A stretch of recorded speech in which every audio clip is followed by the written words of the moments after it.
지난주에 베드로는 우리가 예수님을 닮아 산 돌이 되고 신령한 집으로 세워져야 한다고 했습니다. 그것은 우리가 이전의 죄악된 모습들을 버리고 거룩한 모습으로 변화되어서 우리의 몸이 하나님께 제사를 드릴 성전으로 세워져야 함을 말했었죠.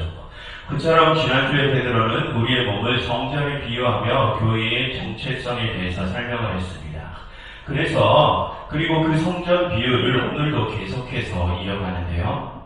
먼저 6절을 보시면 베드로는 구약 성경의 한 구절을 인용하면서 성전에 대한 이야기를 합니다. 그 구절은 보라 내가 택한 보배로운 모퉁이 돌을 시온에 두노니 그를 믿는 자는 부끄러움을 당하지 아니하리라 라는 이사야서의 한 구절입니다. 여러분 여기에는 모퉁이 돌이 나오죠. 그럼 여러분 우리가 건축을 하는데 그 모퉁이 돌이 하는 역할이 무엇입니까? 지난주에 더 말씀을 드렸지만 그 모퉁이 돌은 다른 돌들의 기준이 된다고 했습니다. 그 모퉁이 돌을 기준으로 다른 돌들이 그 옆으로 세워지게 되죠. 그런데 여기서 그런 모퉁이 돌이 누구라고 합니까? 시온의 등자라고 하죠. 시온의 등자. 그래서 신약에서는 그 시온의 등자를 예수님으로 해석을 합니다. 그리고 6절 하반절을 보시면 그 모퉁이 돌이 예수님을 믿는 자는 부끄러움을 당하지 않을 것이라고 하죠. 무슨 말입니까? 그것은 마지막 심판과 관련된 말입니다. 그래서 여러분 다음 7절을 보시면 그러므로 믿는 너희에게는 보배이니라고 하죠. 그 모퉁이 돌이신 예수님을 믿으면 우리가 심판을 통과하게 될 것이라는 뜻입니다. 그러니 그 모퉁이 돌을 믿는 것은 우리에게 보배라는 것이죠. 그리고 그 다음 하반절 믿지 아니하는 자에게는 건축자들이 버린 그 돌이 모퉁이의 머릿돌이 되고 8절 또한 부딪히는 돌과 걸려 넘어지게 하는 바위가 되었다라고 합니다. 여러분 이 7절과 8절에서는 사람들이 그 모퉁이 돌인 예수님을 버렸다고 하죠. 그런데 그 버린 돌이 그들 스스로에게 부딪히는 돌과 걸려 넘어지게 하는 바위가 되었다고 합니다. 무슨 뜻입니까? 사람들 자신들이 버린 그 예수님으로 인하여 그들이 심판에서 탈락하게 될 것임을 말하는 것입니다. 여러분 예수님은 하나님께서 자신을 대신해서 세우신 마지막 날의 심판자이시죠. 선의 기준이 되시어 선악을 판단하시는 분이십니다.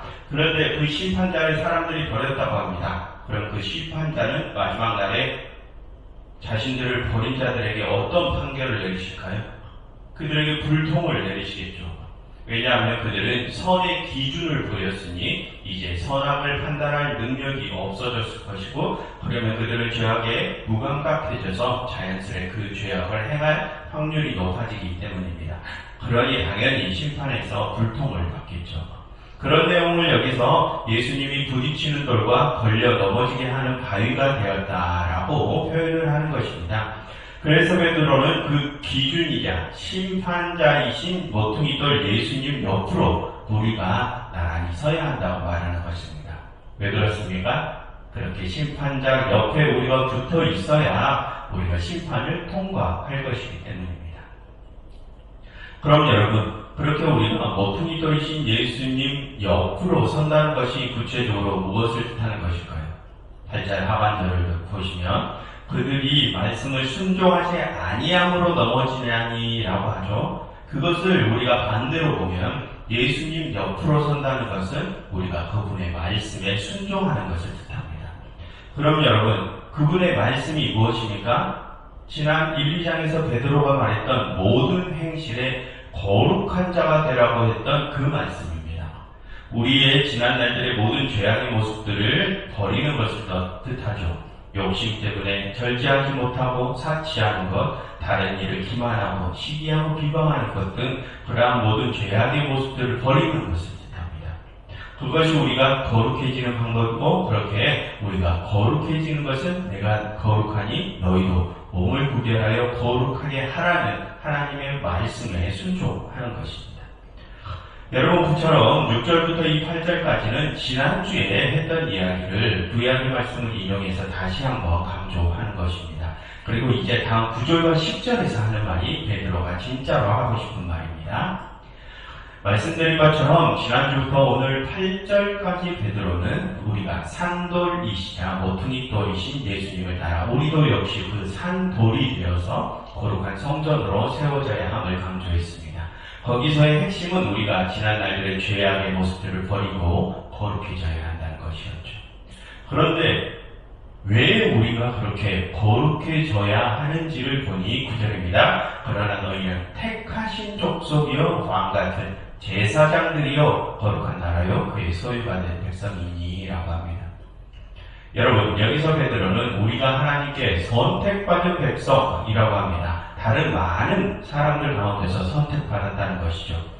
여러분, 그처럼 우리가 하나님께 선택을 받았다는 것은 우리가 하나님께 특별한 관심을 받고 있음을 뜻합니다. 그런데 여러분, 그렇게 우리가 하나님께 각별한 관심을 받아 선택을 받은 것은 무엇 때문입니까? 그 다음을 보시면 우리는 왕같은 제사장들이라고 하죠. 우리는 그 제사장의 역할을 맡았기 때문에 그 제사장의 역할을 맡아야 하기 때문에 선택받았다는 것입니다.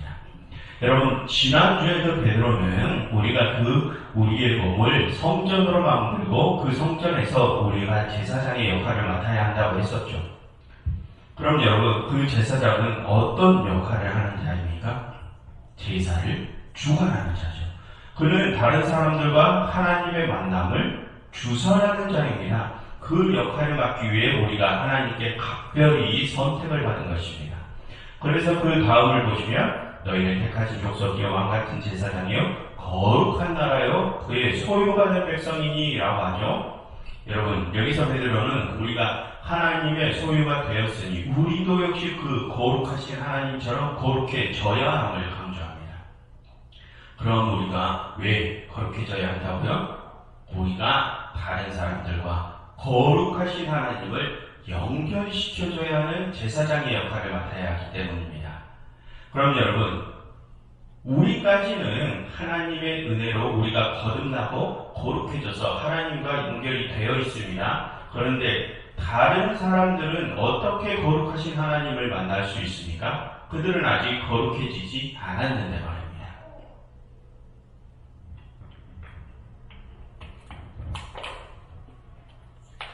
여러분, 우리의 임무는 우리의 하나님과 그들을 연결시켜주는 일입니다. 그럼 우리가 어떻게 아직 거룩해지지 못한 그들을 거룩하신 하나님과 연결시킬 수 있게 합니까? 그들도 역시 거룩하게 만들어야죠. 그것까지가 우리의 역할입니다. 그럼 그들은 또 어떻게 거룩하게 만드느냐? 다음 내용을 마저 살펴보시고 그것에 대해서 다시 이야기를 나눠보겠습니다. 다음은 9절 하반절을 보시면 베드로가 이렇게 말해서 이는 너희를 어두운 데에서 불러내어 그의 기이한 빛에 들어가게 하신 이의 아름다운 덕을 선포하게 하려 하심이라 라고 합니다. 무슨 뜻입니까? 여기서 기이한 빛이란 누구의 빛입니까? 하나님의 빛이죠. 그리고 아름다운 덕이란 하나님의 선하신 행위들을 뜻합니다. 그런데 그런 것을 선포하게 하려고 우리를 부르셨다고 하죠. 그럼 어디에 그것을 선포합니까?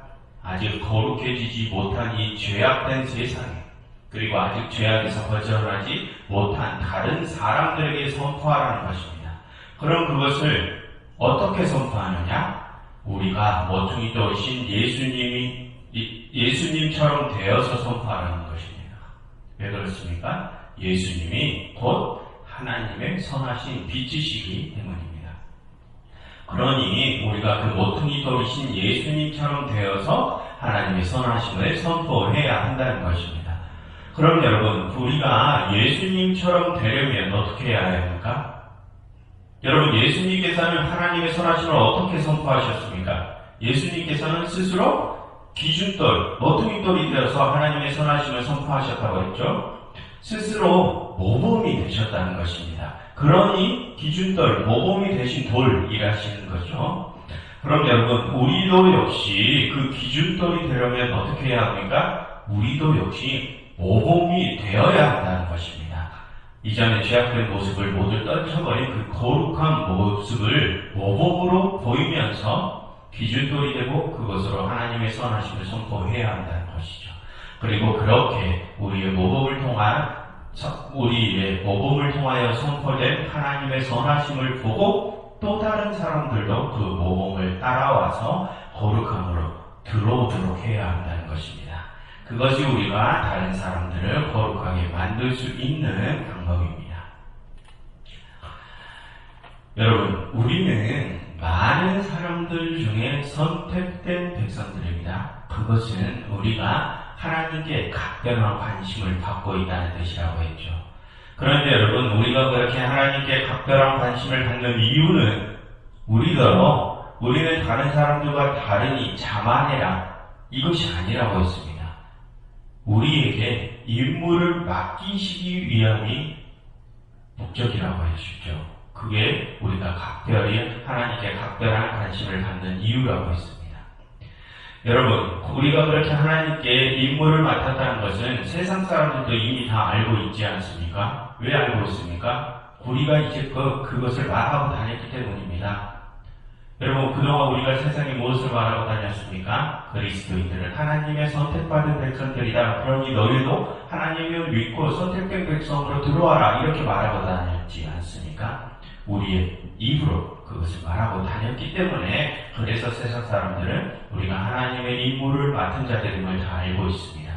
그래서 그들은 그렇게 하나님의 임무를 맡은 우리에게 어떠한 기대치를 갖고 있죠. 그 기대치가 무엇입니까?